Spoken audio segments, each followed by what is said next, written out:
আসসালামু আলাইকুম রহমতুল্লাহ। প্রিয় দর্শক মণ্ডলী, আজকের বিষয় স্বাধীন ফিলিস্তিন রাষ্ট্রের স্বীকৃতি। কিছুদিন ধরে আমরা সামাজিক যোগাযোগ মাধ্যমে যে বিষয়টি খুব লক্ষ্য করছি যে কিছু কিছু মানুষ কেবল শুকরিয়া আদায় করছেন, আলহামদুলিল্লাহ, বেশি বেশি করে শুকরিয়া আদায় করছেন। এবং এই শুকরিয়া আদায়ের পেছনে যে খবরটি সেটি হলো যে বিশ্বের বিভিন্ন দেশ স্বাধীন ফিলিস্তিন রাষ্ট্রের স্বীকৃতি দিচ্ছে।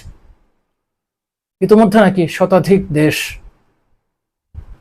ফিলিস্তিনকে স্বাধীন দেশ হিসেবে স্বীকৃতি দিয়েছে। এই প্রসঙ্গ নিয়ে আমার আজকের কিছু কথা।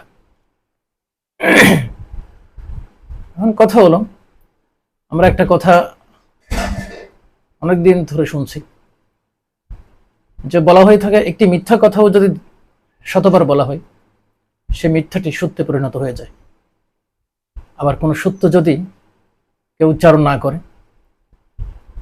সেই সত্যটি মানুষের কাছ থেকে হারিয়ে যায়, মানুষ সেটির কথা ভুলে যায়।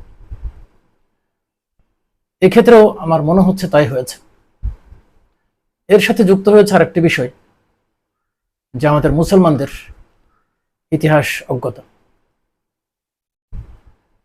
সারা দুনিয়ায় যে মুসলিমরা মার খাচ্ছে, 200 কোটিরও বেশি মানুষ যে ধর্মের অনুসারে মুসলমান আমরা বলে থাকি, 57টি দেশ আছে কেবল ওআইসি ভুক্ত। বিশাল পৃথিবীর বিশাল এলাকা মুসলমানদের হাতে, বিরাট সম্পত্তি তাদের হাতে, কিন্তু তারপরেও যে তারা আজ সবচেয়ে বেশি নির্যাতিত, নিগৃহীত, লাঞ্ছিত, বঞ্চিত, পদদলিত, ক্ষত বিক্ষত মুসলমানরা। এর যে কয়টি কারণ আছে তার মধ্যে একটি এটিও যে মুসলমানরা আজ তাদের ইতিহাস ভুলে গেছে। অর্থাৎ মুসলমানদেরকে তাদের ইতিহাস শেখানো হচ্ছে না, প্রাতিষ্ঠানিকভাবেই তাদেরকে তাদের ইতিহাস থেকে বঞ্চিত করা হচ্ছে। সে উপনিবেশিক আমল থেকেই এই সাম্রাজ্যবাদীরা যেখানেই যে সকল দেশ মুসলমানদের যেসব দেশ করায়ত্ত করেছে সেখানেই তারা তাদের মতো করে শিক্ষা ব্যবস্থাকে সাজিয়েছে। কেবল উপমহাদেশ তথা আমাদের এই বাংলাদেশ অঞ্চলে নয়, এই বাংলাদেশ, পাকিস্তান, ভারত নয়, বলা চলে মুসলিম বিশ্বের প্রায় প্রতিটি দেশে দেশে উপনিবেশ স্থাপিত হয়েছে এবং প্রতিটি দেশেই তারা তাদের শিক্ষাকে তাদের মতো করে বিকৃতভাবে, অত্যন্ত সীমিত পরিসরে, যাতে করে সত্যিকার কোনো আত্মবিশ্বাসী, আত্মমর্যাদাবান জাতি তৈরি হতে না পারে। হীনমন্য এবং কিছু ইউরোপ আমেরিকার সাম্রাজ্যবাদের কিছু পাঁচাটা গোলাম তৈরি হয়, সেই ব্যবস্থায় তারা করেছে, যার অংশ হিসেবে মুসলমানরা আজ নিজের ইতিহাস সম্পর্কে পুরোপুরি অজ্ঞ বলা চলে। আজ আমি ইতিহাস নিয়ে খুব বেশি কথা বলবো না, প্রসঙ্গক্রমে কেবল ফিলিস্তিনের স্বাধীনতার স্বীকৃতি প্রসঙ্গে কথা বলতে চাই। এখন আমাদের যেসব বন্ধুরা সামাজিক যোগাযোগ মাধ্যমে শুকরিয়া আদায় করছেন, কেবল তারা খুশিতে 8খানা নয়, কেবল 10খানা হয়ে যাচ্ছে। যে বিশাল অর্জন মুসলমানদের জন্য, অমুসলিমরা এই মুসলিম দেশ ফিলিস্তিনকে স্বীকৃতি দিতে বসেছে। অনেক দেশ ইতিমধ্যে স্বীকৃতি দিয়েছে। এখন এখানে আমার আবার কি বক্তব্য? আমার বক্তব্য হলো যে ফিলিস্তিন তো অনেক আগে থেকে তাদের নিজেদের দেশ। ইতিহাস পড়ে দেখুন আপনারা, ফিলিস্তিনের অধিবাসী কারা। আজকে যে ফিলিস্তিনের বুকে যে বিস্ফোরা ইসরায়েল, অবৈধ রাষ্ট্র, অবৈধ দখলদার যে ইসরায়েল রাষ্ট্র, যেটি আজও কোনো স্বীকৃত রাষ্ট্র নয়, কেবল কিছু সাম্রাজ্যবাদী গোষ্ঠী তাদেরকে স্বীকৃতি দিয়ে তাদের স্বাধীন রাষ্ট্রের অস্তিত্ব তারা স্বীকার করে চলেছে, কিন্তু মুসলিম বিশ্ব তাদের স্বীকৃতি দেয়নি। এবং এই অবৈধ রাষ্ট্র বৈধ হয়ে গেল, আর এই অবৈধ রাষ্ট্রে যারা দখলদার, যারা উড়ে এসে জুড়ে বসলো ইউরোপের বিভিন্ন জায়গা থেকে, বিভিন্ন অংশ থেকে, যাদেরকে এখানে এনে পুনর্বাসিত করা হয়েছে,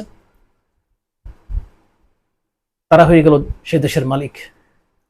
আর তারা আসার আগে, অর্থাৎ বিশেষ করে 1917 সালের লর্ড বেলফোর নামের যে লোক, এর নাম অনুসারে যে বেলফোর চুক্তি, এই ব্যালফোর চুক্তির আওতায়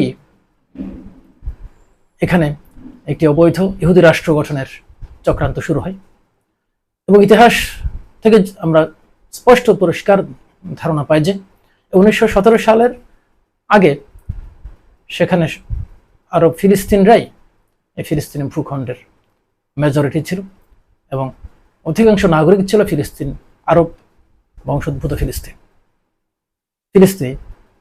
তাহলে এই যে বৈধ রাষ্ট্র ফিলিস্তিন, এই রাষ্ট্রের এই অবৈধ দখলদার যারা ইসরায়েল, যাদেরকে ব্যালফোর চুক্তির আওতায় এখানে পুনর্বাসিত করা হয়, ইংল্যান্ড তাদেরকে 1918 থেকে 30 বছর এখানে দখলদারিত্ব কায়েম রেখে ইউরোপের বিভিন্ন জায়গা থেকে ইহুদিদেরকে এখানে এনে পুনর্বাসিত করতে থাকে এবং তাদের সংখ্যা বাড়াতে থাকে। পরবর্তীতে 1948 সাল থেকে 48 সালে ইসরায়েল নামক অবৈধ রাষ্ট্রের পত্তন করা হয় এবং এইভাবে করে ক্রমান্বয়ে ফিলিস্তিনের অধিকাংশ ভূখণ্ড তো দখল তারা করেছেই, পাশাপাশি জর্ডান, মিশর থেকে নিয়ে আরব দেশের অনেকগুলো ভূখণ্ড তারা জবরদখল করে তারা মুসলিম নিধন অব্যাহত রেখেছে। সর্বশেষ গাজা এবং রাফা পরিস্থিতি সবার সামনে। এখন প্রশ্ন হলো, এই যে পরিস্থিতি, ফিলিস্তিনের ভূখণ্ড দখল করেছে ইসরায়েল, এখন বলা হচ্ছে যে ফিলিস্তিন রাষ্ট্রের স্বীকৃতি। এই বিষয়টি যে কত বড় প্রতারণা, কত বড় হাস্যকর, কত বড় একটি ভয়ঙ্কর প্রপাগান্ডা, মিথ্যা প্রপাগান্ডা, এই বিষয়টি সম্পর্কে আমাদের কোনো জ্ঞান নেই। আমরা খুশিতে চিৎকার চেঁচামেচি শুরু করে দিয়েছে যে মুসলমানরা শেষ পর্যন্ত নিজেদের জন্য একটা দেশ পেতে চলেছে। কিন্তু আফসোসের বিষয়, মুসলমানদের জেনে রাখা উচিত ছিল, জানা উচিত ছিল এই ইতিহাস, যে দেশটা তো মুসলমানদের।